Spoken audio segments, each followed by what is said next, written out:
All right, man. Welcome to Crow 777 Radio. This is episode 180. Jason Lindgren is with me, and back by popular demand is Giancarlo. You may remember him from past episodes when we covered his Eyes Wide Shut experience in Italy. Anyhow, I want to make a quick correction or two. Rose just pinged me and told me I needed to make corrections on things I've said on recent shows. So I'm just simply going to point out these episodes and what they contain, because apparently I referenced the numbers wrong. Episode 53 is no nukes. Episode 54 is no aliens. Episode 55 is no dinosaurs. So there's all that, and welcome, Mr. Jason Lindgren. And a fine good morning to you. So it's been a heck of a week, man. We just came to understand that apparently the algorithms for search got changed on Friday the 13th, and traffic has fallen for webmasters all over the world. We've been caught in the net. The search returns for Crow 777 are drastically dropping everywhere. And as I pointed out recently, things have gotten so bad that my channel is allowed to keep 47 subs a month. On an average day, before all this nonsense, I would pick up 100 or 200 subs. Those were average days. Now, on an average day, my positive gain is in negative numbers, like negative 70, and then my negative gain drops it even further. Just a day or two ago, I lost 170 subs on a single day. Go figure. Because only one corporation has all of the power when it comes to search results and all things internet. Well, even on Social Blade, they've got these little bubbles up where they use sneaky language to try to normalize this, like we're abbreviating the public number of subs. What the hell does that mean? It's all a bit much. It's all a bit much to be in the age of information and come to find out that it's really the age of controlled information, and that these are not going to be, I don't even know how to say it, normal times, that everything is going to get skewed. The pressure is on, and I don't think it's going to get any better as we get into fall. But anyhow, what do we have here for the intro? So, of course, we have Shoot the Moon NYC on October 20th. We've got John Brisson speaking, Wayne McCroy speaking, Mark Devlin speaking, a showing of Shoot the Moon, and then you and I will be doing a Q&A. That can be found at eventbrite.com to get your tickets. $30. Please come see us. Second, I will be speaking at the Flat Earth International 2019 conference. That is on November 15th. And my speech is on the social engineering of our worldview, space, and space travel.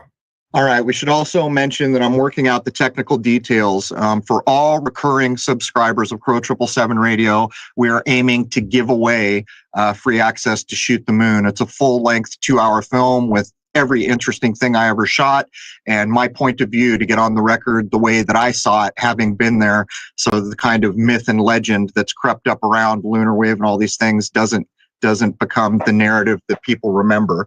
Also, for recurring subscribers of Crow 777, shortly we will also have links so that if you want to go get shirts or something with the web address so that, you know, it gets out in the world uncensored, all those will be at cost with zero markup. So that will be coming soon. Anything else, Jason? I think we're good to go. All right. We're going to have Giancarlo back in here. And part of what we're going to be covering, which is almost certainly going to have to push to hour 2, is blood types. Now, you can remember the RH factor episode we did on the rhesus factor, the so-called RH negative or positive attributes put on blood. We're going to be addressing O negative in hour 2. And if you remember back to that episode, an interesting thing about the actual cell of an O negative blood type is there's a little sac around most blood type cells. The O negative does not have that. And I've made implications for a long time about what that probably means in the real world. And we're actually going to have firsthand accounts that are begin to back up how special the O-negative blood type is. But anyhow, welcome, Giancarlo. Welcome, everyone. Thank you for joining us. Buongiorno a tutti. There it is. I think we're gonna kick off. We've been having a lot of discussions offline about just how the English language has been so lowered, and with popular culture and rap music getting people to say words incorrectly, and the English language is really becoming degraded. But I don't think many people understand that compared to what I'll just call old world languages, Italian being one of them, there is so much specificity and information in a single sentence that gets lost the moment it's put into English. I mean, what would you add? I would add that you're correct on all points. And my personal take on this, and I worked in languages for probably 15 years, and looking at it from outside now and being able to speak 6 languages, one of them being a dead language, and going back to English, which is one of my native tongues. I'm rather rare because I had one foot in both worlds when I grew up. Actually, I spoke English as my second language when I moved here, but I spoke every Italian speaks standard Italian plus their local language. We can touch on that later. And from what I know now, in the eyes that I have to see with, it really appears that English is constructed. It has nothing to do, if they show you the Old English, the Middle English, there really are very few similarities to the two. And speaking about all the things that you speak about on your transmissions, it really seems that it's been engineered in such a way, as we've spoken before, to strip out all gender. There are many other things I'd like to touch on to show people just how poor of a communication vehicle it actually is. Well, I can actually add something this based on the Myth series that we just did. And if I'm not mistaken, and I'm sure Rose will correct me if I get this wrong, the Myth series starts on episode 172 and it goes up to 176 or 7. I think it's 176. But in that, we opened with the Aeneid, which is held up as the pinnacle of Western literature. But here's the thing, Giancarlo. Did you know the claim is that in the original rendering of the Aeneid, there are 64,000 unique words used? I wasn't aware of the exact number, but I don't doubt it. Latin is such a rich language. It's able to communicate things very precisely with very few words. And I have no doubt of it at all. Just looking at the name Virgil, as people may know, vir is a man, but mostly it's a hero in Latin. So I think everything is tied together. So then expound. What we found in the research, and I'm not sure we're 100% correct because while I can handle some written Spanish and Italian, by no means do I speak them fluently. I'm basically stuck taking the Latin roots of words apart. But in the research we did, we realized that it appeared originally Virgil's name was spelled V-E-R, and then later down the road somewhere it turned into V-I-R. Can you comment on that? I can't specifically comment on that, but I can comment on the mystery and the wordplay around Virgil and the quotes attributed to him. If you even go look, his final resting place is in Naples, ironically, the city where I come from. And if you read his inscription on his tombstone, one can see it and translate it as, I was born in Mantova, I died in the Salento, and now I rest in Naples. But if you look at it and understand the Latin-based languages, you can read it as, Mantua created me. What does that mean? Is he real? Is he not real? Is it a myth? Is it a legend? Is it whatever it is, but it created him. And then the Salento held him, and now finally Naples keeps him. So it's all shrouded in like double entendres and mystery, of which I don't have the answers to, but I can maybe leave some breadcrumbs to help people go and look at it further. Well, that's not what it is on the surface reading. That's an interesting speculation. I'm assuming when you say Mantua made me, we're talking about a geographical region. Is that correct? Yes, Mantua is about 45, 50 miles south of Milan in present-day Lombardy on the Po River. And that is where it said he was born. So it would have been in Gallia Cisalpina, which means Gaul, this side of the Alps at that time. And he made it from there, which had very, very little Latin influence. It was basically, it was Gauls this side of the Alps. is what it had been known as. If you listen to Lombard today, like the Lombard dialect, it sounds like somebody speaking angry French to you. And then all of a sudden he finds himself down in the Salento. He found himself in the heel of Italy, like what is modern day Puglia, Bari, Otranto, Lecce, those areas down there. And then all of a sudden he made himself to Naples, which Naples really was never under the control of Rome. It was allied. The towns outside of Naples maybe had the senatorial SPQ. The town of Nola had that distinction. But Naples itself was Greek. They spoke Greek on the streets there until not very long ago. And there are remnants of Greek. You say procrastinate comes from Greek. And in the Latin-based languages, yesterday, like in Spanish, is ayer. In Italian, it's ieri. But if you go to Naples, they'll say cra for yesterday. And they have this S where you have a sh, which comes right from Greek. So just the way that he was born somewhere with very little influence of the Roman Empire, how he spent most of his time in somewhere that was outside of the influence of the Roman Empire, and he was buried in one of the most important cities in Magna Graecia, in Greater Greece, is all suspect. He never spent any, he wasn't ever in Rome, in Latium, and in the big Latin cities that were colonizing, all of Europe. His time was spent in a Gaelic part of northern Italy, in the Salento, which you could still find people who live in Puglia, in the Salento these days, who still speak ancient Greek as their mother tongue, as well as Albanian. And then he was buried in Naples, capital of Magna Graecia. Naples, I can't stress this enough, was the most important city-state in all of Greater Greece. The Odyssey, that's where the siren was that drew Homer, was there. Partenope is what it is, the beauty of it. Venere, Venus, and Partenope were two gods that conflicted with each other for beauty. So all of these things are suspect around him, and even giving him vir, like Virgil, meaning hero. It just it doesn't all make sense if you look at the bigger picture. Well, here's with my limited grasp of Latin, which basically comes down to understanding words and being applied to English so that I can break down prefixes, roots, and suffixes.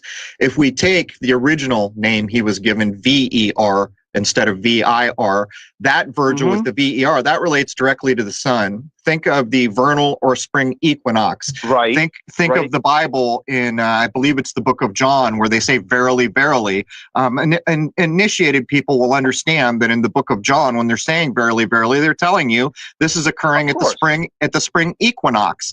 And so in the case of Virgil, I couldn't help but notice the original naming is directly relatable to a positive attribute of something that definitely will happen, like the sun will come up every day where it's supposed to be. And by the way, if we take VER, we can break that all the way back down to the idea of yes.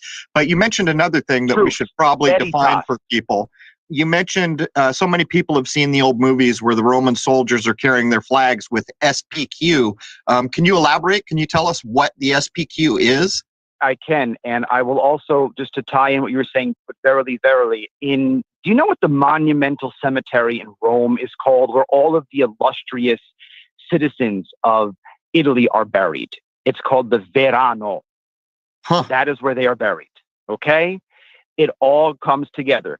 And to expound on, SP was the Senate and the people and the city. So they would come together, and if you were important to Rome, an ally, but you fought for Rome and you absorbed the Roman culture, you were in an important place. Maybe you minted your own coins, you had an important commerce-related, how can we say, function. Then you were awarded an SPQ, and then whatever your town was, the first letter of it was going to be. So SPQR was the Senate, the people, the city of Rome. The one outside of Naples that I know of, which was important, was an Etruscan city called Hieria, which then became Nola, then became Nola, and that was SPQN.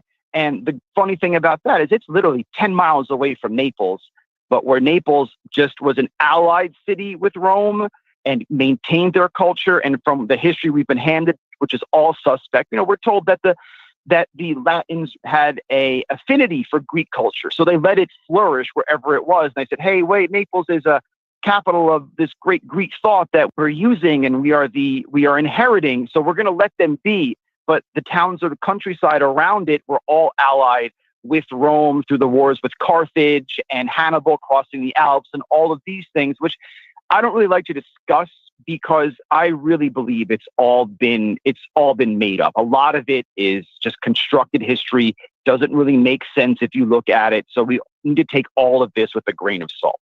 Right. If you go back and look at Fomenko's work, people will have a good idea of what we're talking about, where there is a timeline that has been rigorously studied to show the fallacies in the acceptable history. But before I hand it over to Jason here, let's just get this clear. What would be the modern equivalent of SPQ? I mean, I know that you're telling me it's the Senate, the people, and the city, which would imply the capital, Rome. But I mean, would USA be the modern version of that? I think the really important cities would be that. Like if you had importance to the empire, so the United States is the new empire, and where does everything come out of this new empire? New York City would definitely be an SPQN, right? I see. Los Angeles, that creates all that nonsense with their Hollywood stick, right? Their magic wand. That would be SPQL. That's what it'd be. If you contribute greatly to furthering whatever the dialogue of the day is, you get that distinction. From my understanding, what it really is. All right. Well, moving away from the city of Los Angeles, Jason, you want to jump in on this? Is there any indication that the Greek Empire, what it was, merged with the Roman people, which of course would be Italy? What indications do we have that that's kind of how things did go, that the Romans took from the Greeks and then just kept building up? And then, of course, a lot of the things with the United States are drawing heavily from the Roman ideas. Yes, they are. Let's be honest. The only things that you can verify are the things you can see yourself, right? So if you were to go to southern Italy, the main distinction I could see is a Greek structure, like a Greek temple, was made completely out of marble blocks. So if you go to Paestum and you could see the Doric temples that are down in Paestum that are they're from Greater Greece, and they are made out of solid blocks of granite and marble. The columns are solid pieces, the lintels, and everything is solid. And then you go to Rome and you see what the Romans did. They copied it, but it was no longer made out of solid stone. It was made out of bricks that were then faced in stone. The same way you could see the gods, the aspects of nature that in Greek were brought, the names were changed. That's all they were. And you could see, because certain parts of southern Italy who are still tied to pagan ways, especially in and outside of Naples, and still have this contact with the old ways, some of the gods are still referred to in ancient Greek. So you can just see these things where it moved from one to the other, but everything else has just been told to us. And what do we know? We know that history is a lie agreed upon. So you just need to see the things that you can verify with your own eyes. Let's make a distinction here. So often when we do like the myth episodes where we're using the term Greek, and I always try to qualify it, as far as we know, the country of Greece was not a country until sometime in the 1800s. I think it might even be late in the 1800s. It's never been a country. It was an affiliation of two different, there was the Athenian and the Spartans. They were two different ways. They were both Greek, Hellenic, but there were two different ways. And we have them come out, and even today, when something is Spartan, it is, how can we say, as a good way to describe something, it's Spartan English. It has less luxury, it's stripped down, it's bare bones. And that's how the Spartans were supposed to live, where the Athenians were more into, the luxury and more into materialistic things, but they still had a Hellenic culture. And they just propagated their city-states all throughout the southern Mediterranean. And there was never a central government that ruled all of them. Maybe your Olympic episode touched on that. That was the only time they ever came together, right? Other than that, they were affiliated either with Athens or Sparta, and never had been a country called Greece until the 1800s. Like there had never been a country called Italy until 1861, and that's a whole other can of worms to open. Well, I think you kind of hit on it there because you referred to them as Hellenistic. which I have tried to use. When you read some of the older texts, you hear of them as Aegeans is one way. Yeah. You hear them referred to as Hellenistic or Hellenes. But what's odd about that is, of course, if we go back to the story of Odysseus and the Odyssey and the supposed war of Troy, which is what we covered in the Aeneid. I mean, how many people understand that the Aeneid is held up as the greatest Western literature, and it informs us all that Rome was founded by the people who got their butts kicked at Troy. So basically, Trojans are going on to found Rome. But my point here is, even in that tale, the whole war starts over a lady named Helen. And we're probably talking about a Hellenistic people or Aegean. You even see the word Argyle for some reason mixed up in all this. But anyhow, Jason, don't let me bogart that joint, my friend. Well, what I'm really trying to figure out is just what indications do we have of the conventional history? And more importantly, what do we have that can actually back up the Fomenko work? Because that's really important. Of course, we strongly suspect just how much things may have been truncated, how things may not have taken place in the length of time that we're told conventionally. Well, I know exactly what you're trying to say. Basically, we've had the timeline we have, truncated is the right word, but it's been duplicated. According to Fomenko, there were cases where there were royal families who tried to authenticate their reason for being. So what they did is they made up the same story over and over backwards to point back to some supposed great-grandfather who never existed, who was royal.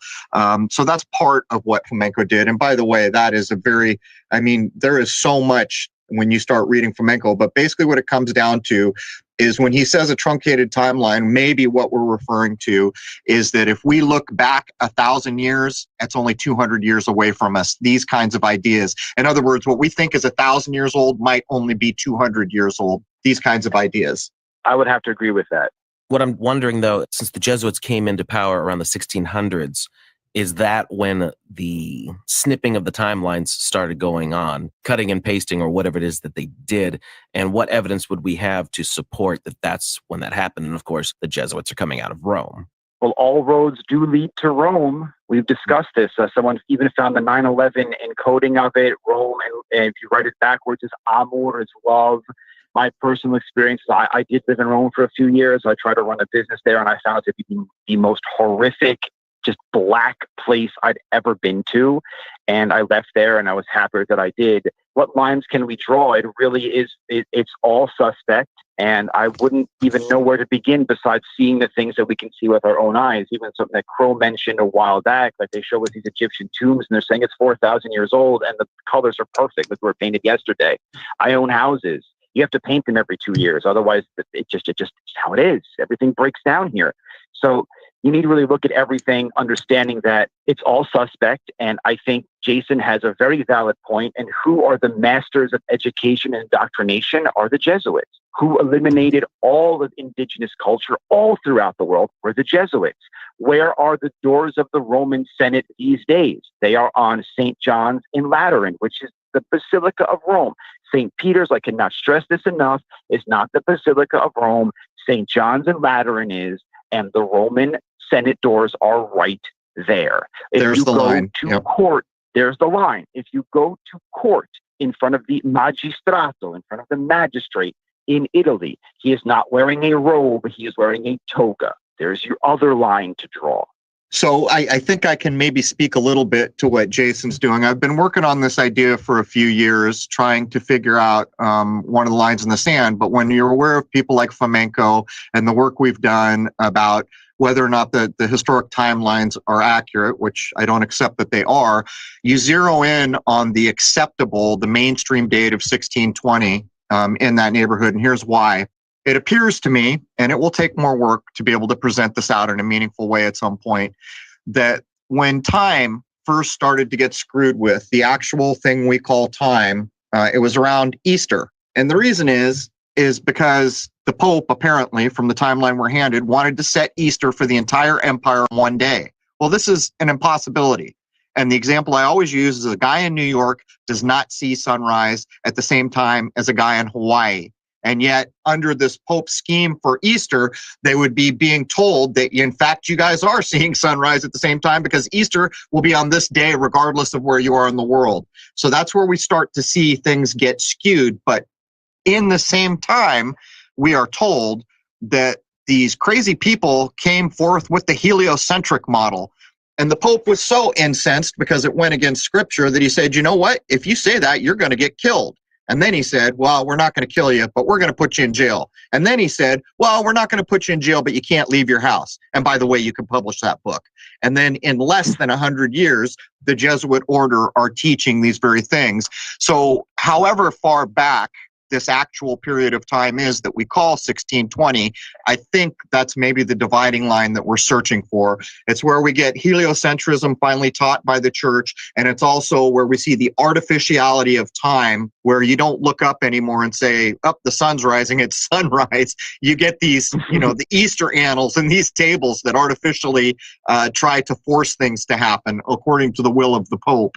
Well, of course, we have the whole Dark Ages, quote unquote, where there's claiming several hundred years, up to 1,000 years. Nobody really did anything. Nobody knew anything. Yeah. They were all dum-dums. They forgot everything. Nothing happened. And then all of a sudden, when the Jesuits start coming around, oh, no, things are okay now. Things are cool. People can use their brains again. Well, here's one for you guys. What Jason just brought up is the one that always gets me. So supposedly the Romans are engaged in making duplicates of all the statues the older Greeks came up with, because the idea is lesser quality duplicates. So let me add that. Right. Whereas, just lesser quality. So here's the point, though, and it's the same thing with Egypt. We're seeing these. I have taken supposed Egyptian statues. They look like they're cut by a 3D CNC machine. If you put them in Photoshop and you take the face and fold it over on itself, it's perfect. And yet they can only show us profiles in the artwork. Well, I noticed a similar thing. My wife and I recently went to the Pequot Museum, which is a band that has one of the biggest casinos in the world now, called Foxwoods. But we're in there looking at the Pequot Museum, and I'm interested in their origin story. I'm always interested to hear Indigenous people's origin stories.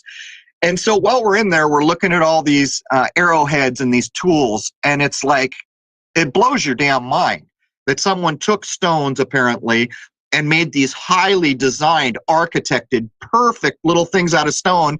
And then you walk in to see their homes, and you're told, we piled some wood here. It looks like a beaver made it, but they can architect those arrow tips. And it's the same thing with Egypt. So here you have these statues that look like they were cut by a computer on a 3D CNC machine, but the only painting you can get is profiles on a wall. I mean, it just doesn't work out. Logically, none of it works out. I think that your analogy is perfect. None of it really works out. If you throw away all you've been indoctrinated into knowing, and as you say, belief is the enemy of knowing. If you let that be and just look at it, like you said, wow, they can make a perfect sculpture, but then I get a flat, like one-dimensional profile on a wall with paint that's still vibrant after 4,000 years. It just doesn't add up. The best paint store in existence existed back then, apparently. Exactly. Apparently, they're not allowed to have quality anymore. And not only that, you have to imagine that's all supposed to be things like ochre or, lapis lazuli, or things you could get out of nature, which incidentally, if we come up to the Renaissance, that's supposedly what they were making those paints out of. And you can already see the degradation of the paint used in the Renaissance, which is supposedly thousands of years closer to us. I wish we knew the answers. Right. They have to do restorations on those paintings. Right. And they fade. Which is something a lot of people don't even know. Those paintings are constantly getting retouched. Right. And so this is the point. The Last Supper in Milan is an airlock. I don't know if you know this. You get 20 minutes. And you basically, the whole thing is temperature and pressure controlled. And you go into an airlock before you go in there. Then they open the doors up. You go in. You've got 15 minutes to look at it before they usher you out the back. If I'm not mistaken, the paint there's a little different, and I could have this wrong, but I think I read not too long ago, isn't that some kind of like not gouache, but some kind of an egg-based thing that he did on a fresco? But they didn't paint it fresco. Fresco just means fresh. Like the reason it's called a fresco is because they would actually paint on the wet plaster and that would seal it in better. He was experimenting and he painted it on dry plaster. And here's the and it was so important. This painting was so important that they cut a doorway through it to go into the mess hall. You look at it in the middle of it. There's a big doorway they cut in a couple hundred years ago, and you could see it's not part of the original painting, the original fresco. And then you ask, where did that door lead? Oh, it led to the refractory, which is a fancy word to say, canteen or cafeteria. Okay. Was that Well, important? You put a door through it. yeah, cafeterias this way, huh? If Exactly. Right through the painting. that's one of the things that I like to do is take something that I know truly exists in the world and then do a comparison. So if we look, I was studying supposedly how they made the pigments for painting in the supposed Renaissance, however long ago that supposedly was. And you're told, they wanted blue. They took lapis lazuli, which is like a mineral, like a rock, ochre, things out of nature. And yet, as Jason pointed out, they're already fading and having to restore those. And from the timeline we're handed, those are thousands of years closer than those supposed tombs in Egypt. So I'm just saying, logically, these things just will not hold water, will they? No, they won't. There's a hole in my cup. They don't. None of it does. And therein lies our situation, and which is why I'm on this show with you, which is why I listen to you every week and try to further discussion on the forums, because our true history has been denied us. And that is the root of all of this. The fact that our history, I believe that they're hiding the existence of God, the creator, the architect, whatever it may be. This way we live our lives in an erroneous way, and we never achieve fulfillment and enlightenment.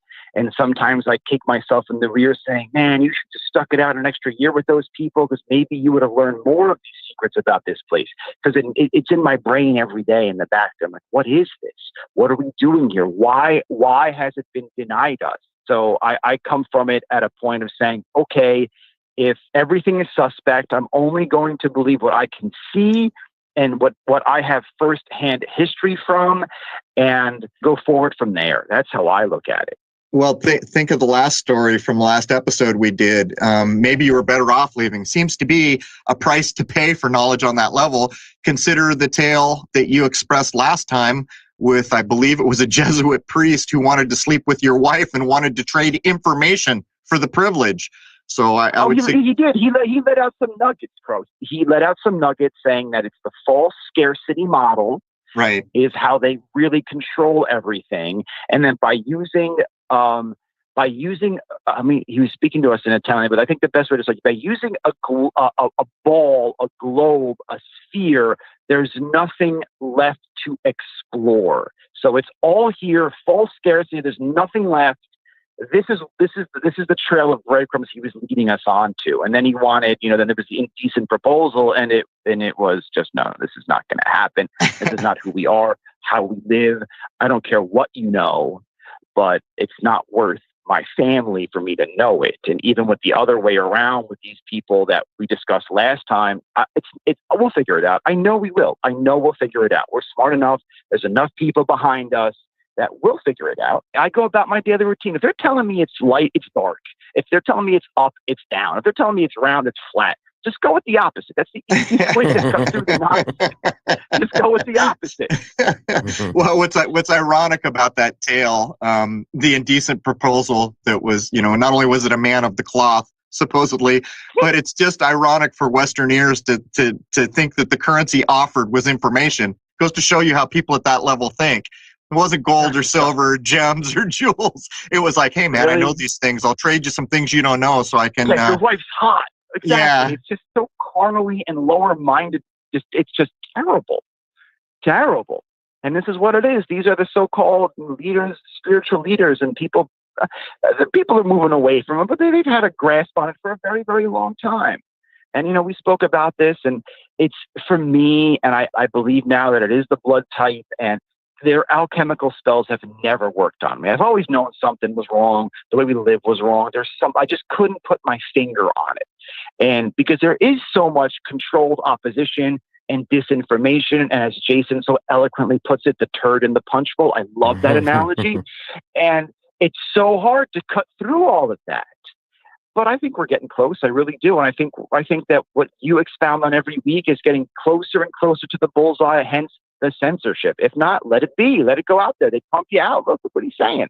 This is my big interest in the indigenous creation stories. And one of the reasons I went to go see the Pequot Museum, there are actually in Rhode Island, there's Narragansett Indians who I'm actually sending emails to, seeing if I can get permission to speak with an elder and hear their stories. Because as far as I can tell, every culture, every religion I've ever looked at, a human being can get on a ladder. and become something higher. And these things are often described as enlightenment, as nirvana, as heaven. Every important long-lived culture, and even all the indigenous cultures, all have some version of this. And so when when we get into hour 2 and we start talking about the O negative blood type, it seems to me like take Tibet. Tibet is a good example. So we're told in the 50s China rolled over Tibet, right? Now, whatever you want to think about any of these cultures, that had been around a long time, and I've done enough research to understand that the totality of that society was about spiritual concerns. And not only spiritual concerns, all these supposed traditions that had names and lineages where you could name the actual teacher back to its source. That was a big part of this. And they had things like the idea that lofty Tibetan lamas could eject their consciousness in preparation for enlightenment. And part of that, and I've read like accounts that are not published, by the way, of this, where supposedly they're claiming there were guys that could eject their consciousness from one body to another. And later, it was funny, 3, 4, 5 years ago, I forget the name of the tradition that I'm referring to, the Dalai Lama actually said in public, and he named it, didn't tell people what it was, but he did name the tradition I'm referring to and said this is now on the endangered species list, basically, that the last practitioners of this are going away and that it's not being taught to the next generation. So when you begin to consider these super old bloodlines, is this why we see the destruction of so many indigenous populations? Because they have this crucially key knowledge and all these different versions of how a human being can become more. I'm just asking the question, is that why we see indigenous populations constantly marginalized so that people like you and I won't be aware of these traditions? It has to be. It has to be. It has to be a total occulting of things that actually work. I can give you a story to maybe piggyback on last week's episode, how Wayne was speaking about how he had a great aunt who was 104.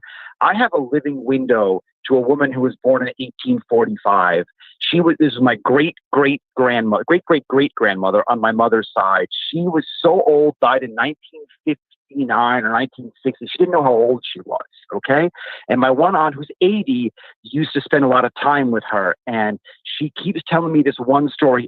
I was in her house and I fell down and I really bruised up my elbow and it got swollen. And she said, "See, Conchetin," she went out and she gathered these herbs. And this was a woman who lived to be over 110 years old, who had knowledge because she was born in 1845, went out, grabbed these herbs out of the woods, came back, took an egg and beat up an egg white, and put the herbs in the egg white, and put it on my aunt's elbow. And then within an hour, it had shrunk down.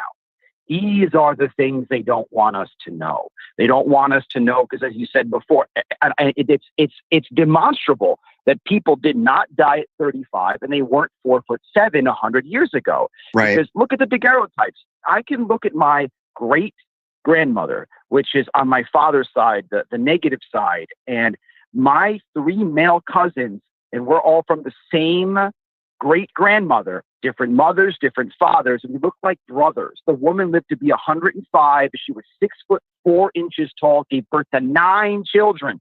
All of them survived, and they were all born at home. Okay? The woman I was speaking about earlier who made the concoction with the egg and the herbs from the forest. Now, women were not empowered, right? Women have always been under men's thumbs, or so they tell us.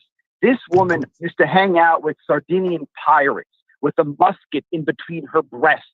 She knew all of the hiding places. She ruled the roost. Her sister was impregnated out of wedlock by the mayor of the next town over. Okay. She challenged him to a duel. Okay. This is a woman. Okay. And killed him in the duel. This was maybe 1870, 1875. And we have all the historical accounts of it. And I said to my aunt last week, I said, "How old was Z Conchetin when she died?" My aunt said to me, she didn't even know how old she was. Okay? If you just go back 2 generations and ask your grandparents, but there's a reason why in this country there's the Alzheimer's, the dementia, the Parkinson's, the nursing home. It's so they, at 70 years old, are basically mentally feeble, move them in a nursing home, can't impart any of the old ways and knowledge of what they knew because they could look back another 70 years, 80 years, right? From their 70, they're 80. And it's just the last grasp within the last 20, 25 years to eliminate any way that the people of today can, in our society, can get back to those roots. So that is the crux of the situation. Breaking culture, basically. But I would point out another thing, which it reminds me of your egg story. Recently, I was looking at one of the really old mosques, and I noticed there's decorated ostrich eggs hanging up in the rafters. And so I started looking into it. Why are those ostrich? What does that represent? You know, supposedly why those eggs are hanging up in the mosque? They keep spiders away so that someone doesn't have to get on a ladder and try to clean spider webs. And I haven't had time to look up to see if there's anything real, but think about what we're talking. This is exactly what we're talking about. Is there actually a tradition where if you have a certain kind of hollowed out bird egg, you could keep spiders away? Because right now, most people listening think they need a can of Raid. There's social engineering that goes along with the elderly, as well as everything else they're hitting us with, that once you get to a certain age, you retire and you don't have to do anything anymore. And you don't need to be thinking about things. You don't need to be worrying about anything. You can just go play badminton and sit around playing checkers with other old people. Shuffleboard. The younger generation too, because consider this, in places like some parts of Japan, your elders are still revered and you owe them a level of respect. The opposite is going on with our younger generation. The respect given to older people is diminished. I think everyone can see that. But you see, that's the whole reason I've come to Rhode Island so many times. It's because my family is not getting warehoused in a damn old folks home somewhere. As a matter of fact, atypical. Yeah, get this. I'm kind of weird because I dropped out of high school in 9th grade. My first job was in an old people's home. And so from my first job, all of a sudden I'm exposed to what those places actually are, the drugging of people till they die. All of a sudden, you know, at that young age, you know, knowing people that are actually dying right in front of you. And I realized right there and then, but what Giancarlo said is critically important. In a typical normal cultural society, as the older generation gets older, they gain wisdom, and that wisdom can be shared back to the younger generation. And here we're kind of seeing that break. I mean, look at all the YouTube clip shows where it shows young people being rude to old people or making fun of them. It's just the wholesale degradation of any kind of a culture. Yeah, that could pass on these more lofty ideals. You were in the midst of all this. Did you get the sense, and I don't even know how you'd know this, Giancarlo, but did you get the sense that it's critically important for people in powerful positions to have an RH negative blood factor? I believe that is it's a must. You have to have that. Otherwise, you're not going anywhere. So, because they control it. They have control of it. All of it from what I have seen and was folded out, and for me, it's all controlled, all of it. So unless you're part of that club or share something in common with them, which is the only thing is at this point is an RH negative factor, some noble lineage, they're not letting you into it. They're not. They simply aren't. They're all related. Just do a Jenny search for these people, and everybody comes back to be related to everybody else. So yes. What about Vatican City and all the people there? Do we see any evidence that they're all the same bloodline as well? People chosen to be bishops and cardinals and eventually Pope?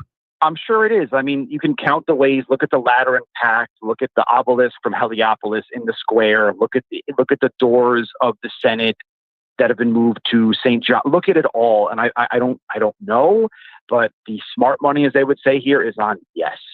So basically, if I was going to sum it up in a nutshell, it appears that if you are RH negative, and so for people listening who don't remember the blood show we did, that would be the rhesus factor, RH rhesus factor, and negative to some people means, and we never did get clear definitions to my satisfaction, to some people who are in power, this means there is no relationship with that blood and the supposed monkey, the rhesus macaque.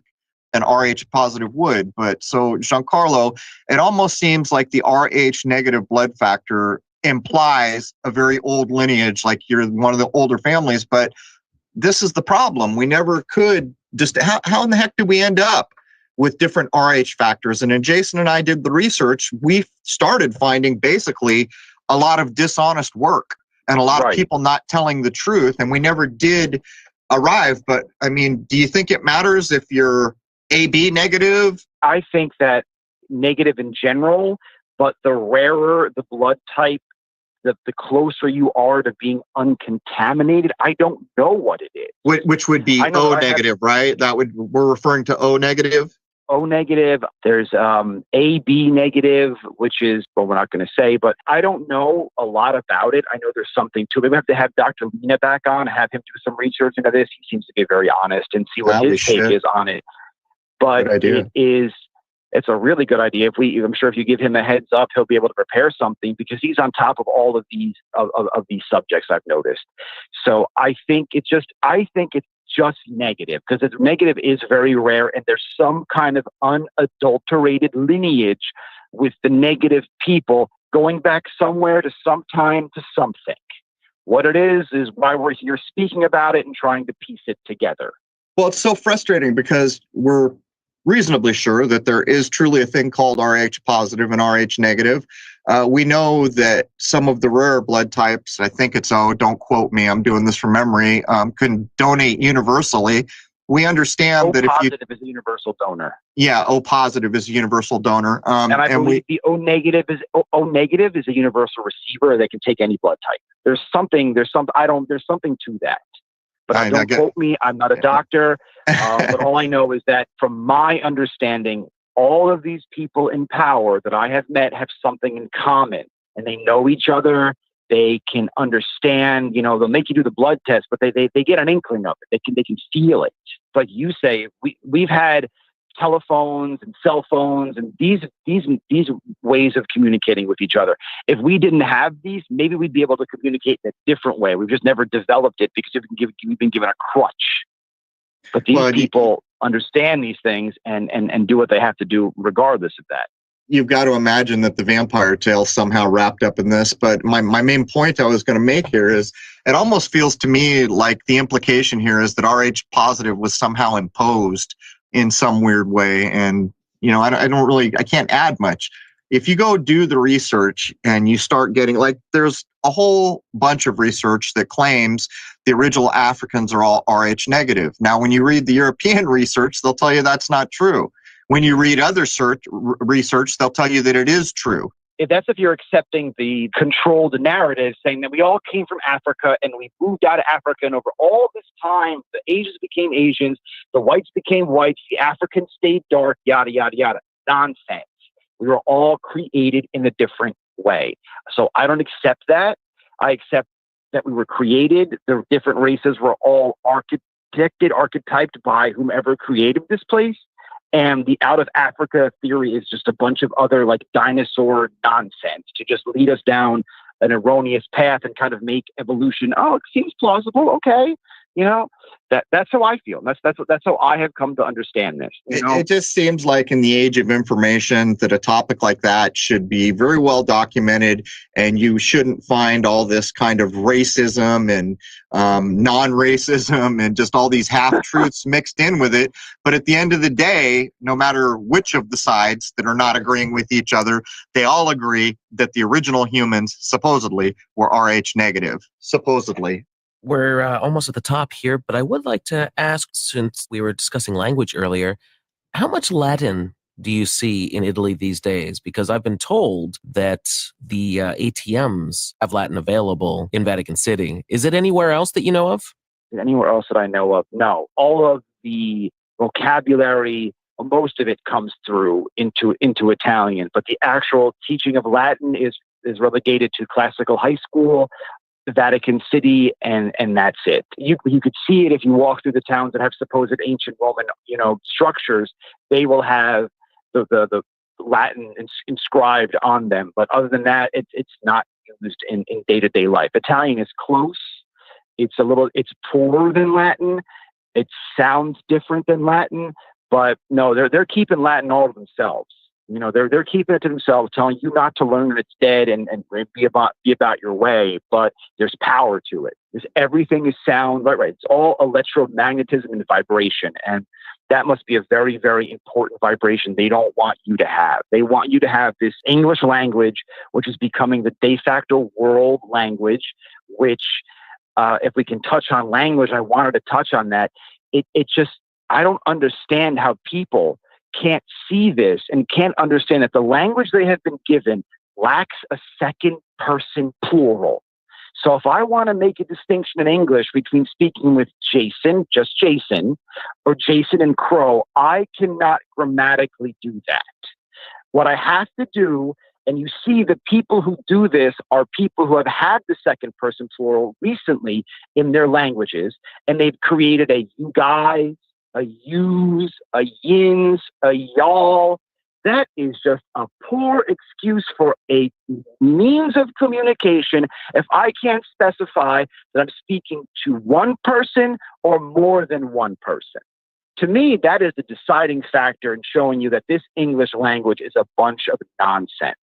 Well, there's accounts too, Giancarlo, that I would point out, supposedly from the research that I've done, one of the most complex languages that's ever existed is Sanskrit.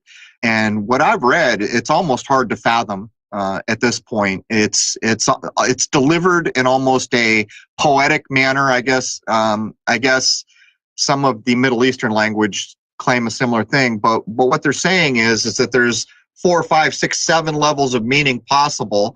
At the same time, it's being delivered as almost poetry, but that the words themselves were meant to resonate. Like if I said table, the word for table would resonate with the physical object of a table. And so if these things are true, then we could almost surmise that even getting to Latin, which is way ahead of where we are now in English, even that's been a bit of a tumble. But, you silly boys, don't you know that Latin's a dead language unless you use science or speak any other language in the world? Down is up. Exactly. Yeah, exactly. It's what it is. And you could see a lot of, if you go look at Sanskrit, some of the most important fundamental words in a lot of languages dispersed all throughout this existence come from Sanskrit. Like the word for father, like in Italian, you would say babbo. And then in Indian, it's baba. If you go to Africa, they say babu. There's a certain link to everything has to do with Sanskrit. That was not lost on Pete Townsend when he wrote Baba O'Reilly. But anyhow, Baba O'Reilly. Exactly. Sorry for interrupting. Exactly, of course. Yeah. No, and you could see it on all of the languages, and I believe that Latin is the closest thing that we have to this resonance, to these words have meanings, and words have vibrations and power to them. And as I said, up is down, down is up, left is right, right is left. Just go. That's how I go about it, because it's all nonsense. So, guys, we're coming to the end of the first hour of episode 180. And I'll point out also, Giancarlo and I were talking earlier, he was pointing out that a thing like a table in the old world languages would have a masculine implication unless the table was set for eating, and then it would take on feminine. Think of the specificity, and that sets aside all the gender distinguishing that the language can handle. But that does bring the first hour of episode 180 to a close. When we come back, we're going to jump in with some firsthand accounts that start to verify some of the things I've said about some of the negative, more rare negative blood types.